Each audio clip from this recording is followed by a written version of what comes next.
Welcome viewers. Now I welcome you all to the YouTube channel of AIIMS channel.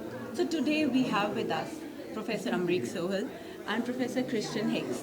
So you must be remembering like last year we held a workshop on building green, lean hospitals, and Professor Sohal was part of that workshop, and under his supervision and his team was brought to India. So sir, I welcome you again. And I thank you for organizing what we call as Healthcare Leadership Operational Excellence and Digitalization Workshop. Now, sir, I welcome you to India. Thank you so much, Dr. Sanjoli. It's a pleasure to be here again. We're delighted with what you've organized here for us and appreciate all the support you're providing us. Thank you so much. Thank you, sir. Professor Amrik Sohal, to remind you again, is from Monash University, Australia, and Christian Hicks is from Newcastle University, UK. Talking about the healthcare leadership and operational excellence and digitalization in today's modern world, I would like to start with operational excellence with you, sir. What do we understand with this world of operational excellence in healthcare today? I'd like to break down the concept of operational excellence into three separate components. The first is clinical outcomes. So it's having a healthcare system that matches the requirements of patients to lead to good clinical outcomes. The second aspect is having good resource utilisation, so that we're making effective use of our financial resources, of our personnel, of our equipment, that is well utilised. And the third aspect is quality. Quality in everything that is done. So the challenge is to have systems and processes that enable us to achieve those aspects of operational excellence. And many of the techniques that can be applied can be very simple. It doesn't have to be complicated. Yes. And some of the tools that are very much enhanced, for example, quality of care, have actually been very simple. Things like checklists. Mm-hmm. Yes. Making sure that the process, that the standard operating procedure has been followed. A very, very simple tool. Yes. Another very simple tool that was used in the UK in operating theatres was to have a shadow board. Mm-hmm. So when the instruments went into the operating theatre, they had a tray, and each instrument had a line around it, and they knew precisely that the equipment that went into the operating theatre came back out again. These simple tools can be very effective. So I think often the best way to get operational excellence is to have effective team working, where the people who are involved in operating the process solve problems for themselves. The people who operate the processes know what the problems are, so that they can then apply problem-solving techniques, so that they can then improve the process. And this is the work that we've done in Australia. That's and right. in the UK. It's been very much focused upon people in teams using tools to improve the performance of the processes. And we're hoping that we can work with you in India to share with you some of those tools, many of which are very simple, that can be applied and they can have a very quick payback. Yes. If I can just add, Chris, it's important to make sure that everybody working in a department understand what the processes are. Yes, sir. So mapping the processes, understanding all the activities, who's doing what, where the bottlenecks exist, what the different types of wastes there might be, recognizing those wastes, and then having the skills necessary through using the tools that you're suggesting to minimize or eliminate those wastes and so on.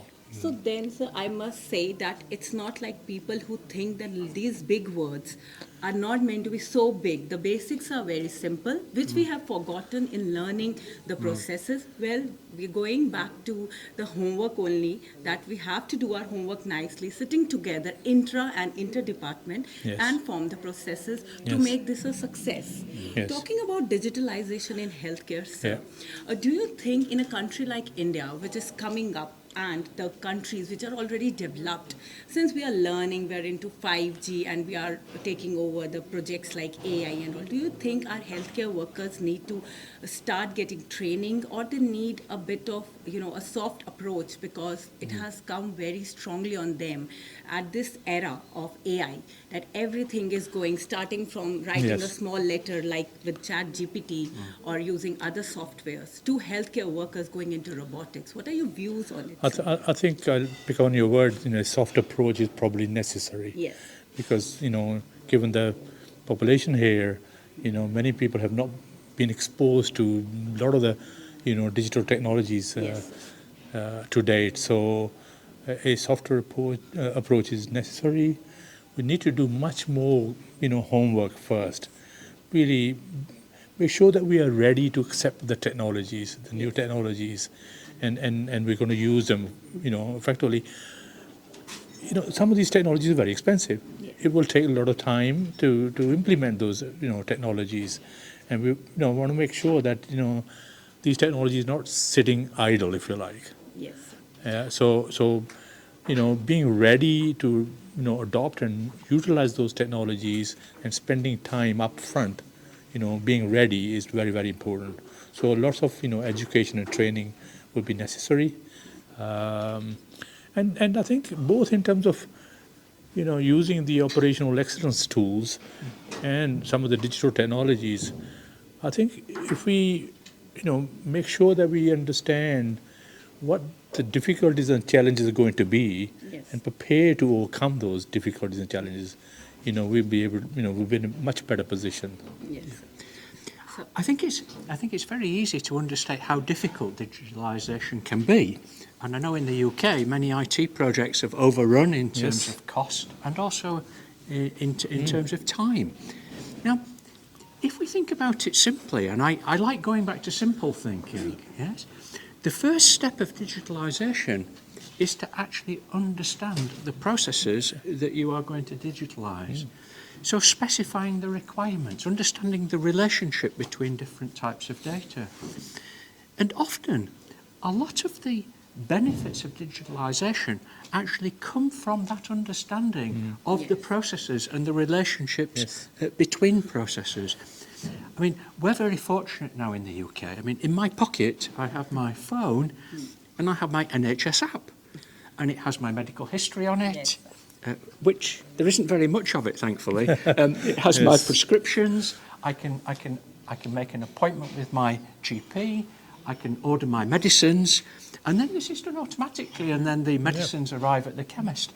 So there is a lot of potential, but I think it's important to take baby steps, to go through the different processes. And the first step is really understanding requirements very thoroughly. And I think trying to do things too quickly can then lead to those overruns in terms of cost and time. Well, my observations here today is that in establishing a new institute such as AIIMS Jammu, a lot has been achieved, but a lot of challenges have been identified that needs to be thought about and solutions developed for. Operational excellence, we need to everybody really need to understand what the processes are and understand the needs of the patients. We talk about the patients, but I also heard many times that they have, the carers there who are family members. Yes. And we also need to think of, because they become part of the system, Yes. right? So we need to think about, what are their expectations and how we meet, the carers' expectations. And in terms of digitization, the three parts, which is, the patient-facing processes that can be digitized, the internal processes that can be digitized, and of course, at the other end is digitization of all of the supply chains. And today's discussions already mentioned supply chains that need to be properly developed and managed and so on. So this, there's a lot of work to be Lot done. of work to be done. Quickly, sir, in the last, I would like to ask you that after these 2-day workshop, though it's a very less time for this vast project or vast topics to be discussed, what do you expect that the young and vibrant faculty from the AIIMS and IIM and IIT who have joined you and they are putting out ideas about the challenges and what they were thinking and what they'll become after? Obviously, when we go through such a brainstorming sessions, a Yes. personality development occurs. What are your, what are you expecting that the faculty should take home Well, during tomorrow's after sessions, tomorrow's sessions? Yes. we will have, at the end of tomorrow, we will hopefully develop some pilot projects So, that will aim to look at some of the problems and difficulties that we've identified already, and we will develop some projects to develop, adequate solutions for them. What I'm expecting is that the young faculty here, yes, sir. we can work on projects together, Yes. and over the months and so on into the future, we can develop solutions that can be implemented, that can be scaled up, and then also spread across to the other AIIMS hospitals across India as well. So, scaling up and spreading, new ideas and solutions is very, very important. And where we have failed, in Australia, undertaking all sorts of initiatives to make improvements to hospitals, sadly, they have remained in silos. And there hasn't been enough of, scaling up and spreading of, these new ideas and innovations. And that has to be a special focus. Any words from you, Christian, sir? Certainly, I very much agree with the points that Amrik's said there, but I think it's very much about us working together, because we have knowledge of techniques, we've applied them elsewhere, but we don't understand the Indian context. Yes. You understand your local population, you understand the needs of your staff, you understand your organisational structures, and so we need to find solutions together, and Yes. we're very much looking forward Yes. to working with you on that. And on the funny side, if you like, you understand where, and where the good restaurants are here. Yes. And we want to, be here and enjoy not only, working with you on the hospital side, but Also the cuisines. understand the local culture and the cuisine and so cuisines. on. So we're very happy to be here. Yes, sir. Thank you so much. You want to say sir, something? Yes, and thank you so much again, and Yes. we're looking forward to seeing you again next year. Yes. We welcome you wholeheartedly and thank you so much for taking out time and coming to India in this cold weather. Though it's comforting to you, but it's very cold in India right now. So I express my heartfelt thank you to our guests. We welcome you again next year and even after 6 months, whenever you like. And thank you for being with us to our YouTube viewers. Take care.